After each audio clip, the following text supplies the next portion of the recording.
Onivia, League of Legends highlights. Still imagine Sofum's going to be playing for his jungle, for his gold, for his experience lead, and not necessarily unlocking this Twisted Fate to roam around the map, unless it's to help out Ben. But Suning, knowing that this is going to happen, because it's happened all tournament long, should have some type of answer here as TL walking in. But I like it. They look at the situation, they see Bard level 1, they see Lilia level 1, and they're going to wait. They want to bait them in a little bit further. Gold card now coming in. Brock's going to be in trouble, so SOFM getting a decent amount of damage down, but the battle for the Raptors, and the big one will go to SOFM. Big damage, though, down on the Hongfong as he's going to run for his life. Brock's now trying to chase him. Extra movement speed, hard to get away from that Lilia, and it's not going to happen. That's first blood for Jensen. TL finding the level 1 advantage in the end. SOFM happy with the trade for experience. If he takes this red buff, though, it's disastrous. Still, though, Jensen's going to walk forward. SOFM getting just a little bit greasy. Phase rush Brock zooming in and out, trying to find a way back into this one. Gold card going down. Who's going to get it? Brock's is still level 1. It's ticking. Broxah gets it, that's level 2 now coming in, but it's Tom Catch on the backside, and it's absolute chaos. TL fighting with everything they have. It's back and forth. Another gold card. Sword Art walking forward. Hongfong back on the way in. TL, they've bitten off more than they can chew, and they're getting run down. They need to make it out as fast as they can. Run for the hills, TL. You bet it all on this level 1. Do not give it up here. Flash forward. The red card committed. Jensen now in trouble. No one is laning because the lanes do not matter. The level 1, the longest one we've seen this tournament, but TL walking out of the jungle alive. Sadly, Sword Art a little bit too tanky to be taken out that easily. The smite battle is going to come in, but SOFM would rather have the champion chasing forward. Angel over the wall, and SOFM will grab that. Level 4 now for the Graves. 2-camp advantage to SOFM, even after that early game. And this is kind of one of the biggest differences that I think we've seen between the LPL, the LCK teams, and LCS and LEC. More so for G2, I think, but it's, you know, playing for your jungler versus your jungler playing for you. The priority of bot lane, even the contested push in the mid wave, you can see that Jensen and Angel were actually fighting each other as they were walking towards the jungle. Everything was there for Sofum. His laners dropped everything they had to make sure that he could get that steal off, and now Broxah, big, possibly looking at Ben. Broxah already behind in terms of camps overall. If this does not net a kill, if he's not able to get something here, it is going to cost them dearly. If they're flashing forward, they're looking to secure it, and that is going to be one take it back. Broxah finding the kill onto Ben is huge. And you can see what Ben was thinking. He just saw that You see a CS discrepancy on top side, kind of as expected.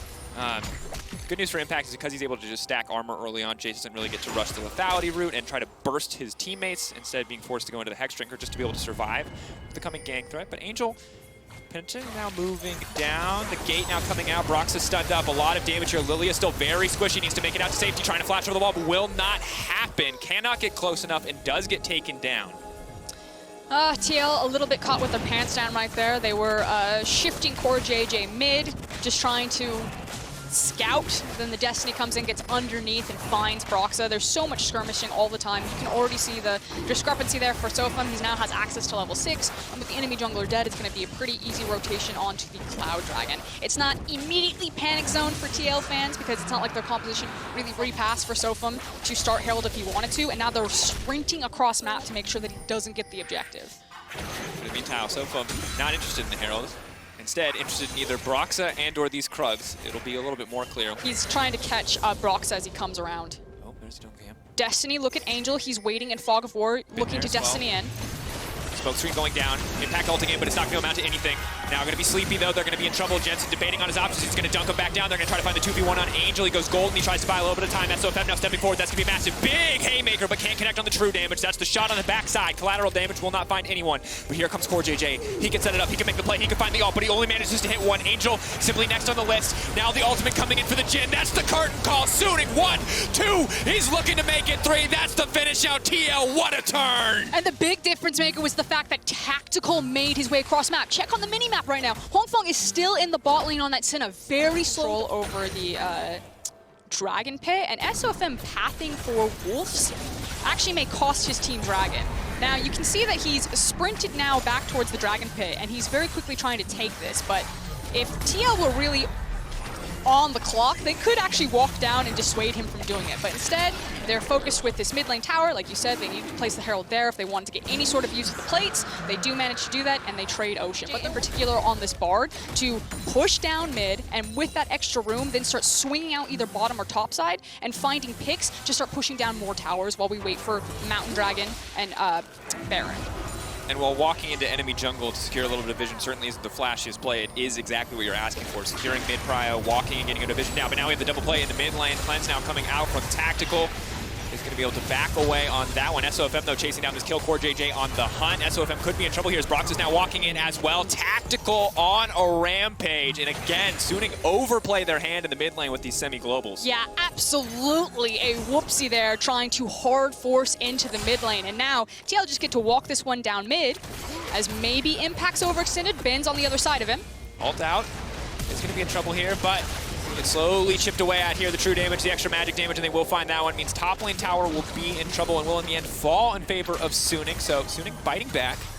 Yeah, and kind of the one option that Suning do have at this point, while they're waiting for Destiny to constantly be back up, as well as the Abyssal Voyage, is to just shadow behind Ben and allow him to continue to exploit the top lane. So TL recognize that there's probably nothing they can really do against this Jace unless they're throwing multiple members at him to try to slow him down, especially at this point of his itemization. Although, as I say that, he actually needs to take it back. I was expecting him to have the Muramana by now. I looked down, he's like, pickaxe tier Hex Drinker. Fast charge as far as champions are concerned. Probably not as fast as the full-on Muramana. And Jensen going to one-shot the wave here and walk away. And of course, in the previous fight, I said cleanse. It's actually the Mikhails coming in for Core JJ, and this itemization is smart. Blow up the TF and be immune to damage from everyone else, as TL will grab this dragon uncontested, denying soul point from the side of Suning. Yep, there we go. And now TL have the option that they can play to contest the mid wave and then probably move into a Herald. The second Herald, if they can get it. Trying to secure what vision they can. Suning have mid push, have top push, and this is giving them access to the top side jungle of TL for the first time in what feels like a long time. They now try to catch out Jensen here. Big damage coming in, but of course with the deep teleport available. Look at Impact. He's going way behind. Curtain call to kick things off. That ult is going to be massive. They managed to hit the Jace. Now he's next up. Oh, the beefy boys just pounded down. Ben ain't got nothing left. Haymaker across him, and TL now pushing in. Clutch off of Core JJ. He doesn't want to follow up quite yet. Gold card going to come in. Are they going to be able to pick him off? Broxa going out, but the Sleepy goes down on the Tom Kench. They surely should find a follow-up kill, but the QSS from Tom Kench is going to take him out to safety.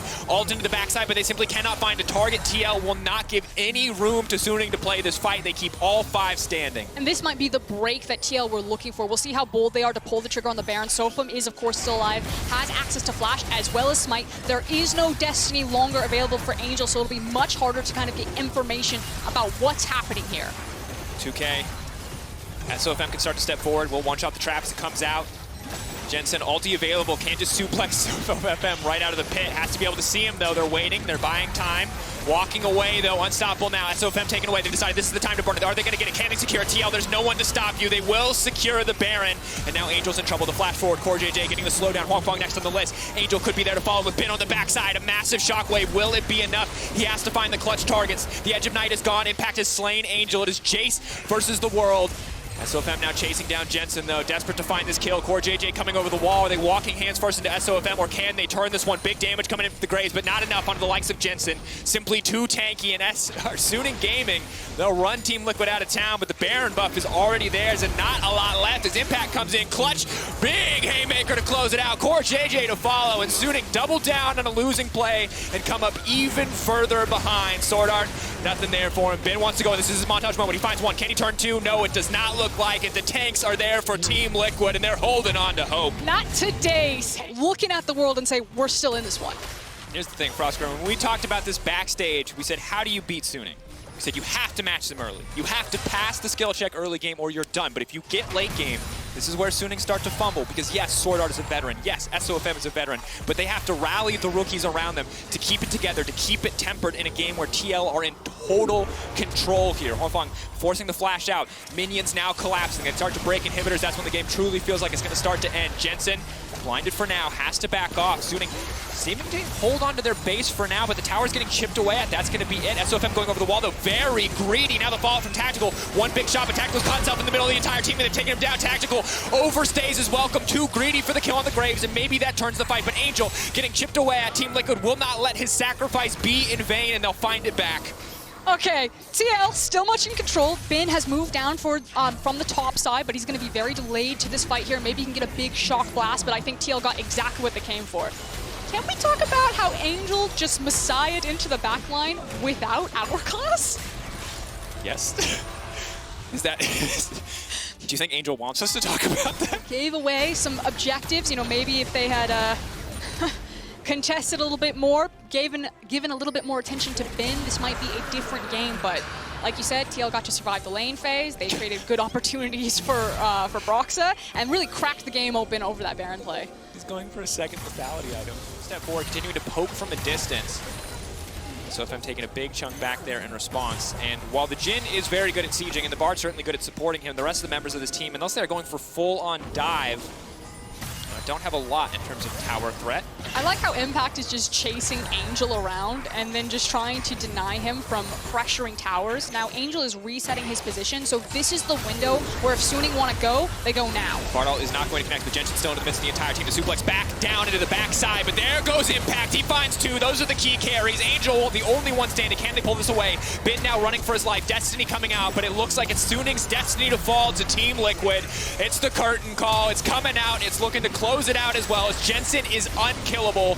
Turning it back, the Haymaker not quite available on the edge of the health bar, but he will not go down, and still 5 members of TL stand strong. 40 seconds to the Baron, but they might not even need it to end this game. Bin has teleported into the backline. He's going to be coming up behind TL. He might just immediately delete Broxa here. Stepping forward, final moments of the game. This one is clutch. Bin, as you said, on the backside. Big shockwave, the flash out. Bin needs to find this one, but the tools are there to protect Tactical. Jensen stepping forward. Haymaker going to buy him a bit of time, but TL backing off. They don't want to throw everything away on this one. But then he goes. That's going to be it. The Malphite ult already back up. Bin is down. Angel simply next. TL baiting them into a false sense of security. Angel goes golden, but now he'll go down. Huanfeng next on the list, and that's going to be it. The Tom catch down. SOFM, one man in a shotgun versus the world. TL closes this one out. Total control here in the mid game. Should be able to walk in. Huanfeng and SOFM simply not strong enough to stop this. The tank ult cooldowns are simply too low. Big damage coming in. And North America, if you're not awake now, it's time to wake up. Can you feel it? The Team Liquid Miracle Run dream is alive and well. One more win and Suning falling to G2 when TL will find the tiebreaker to make it out of groups. High pressure moment from TL, and they stand very strong and tall. Very nice.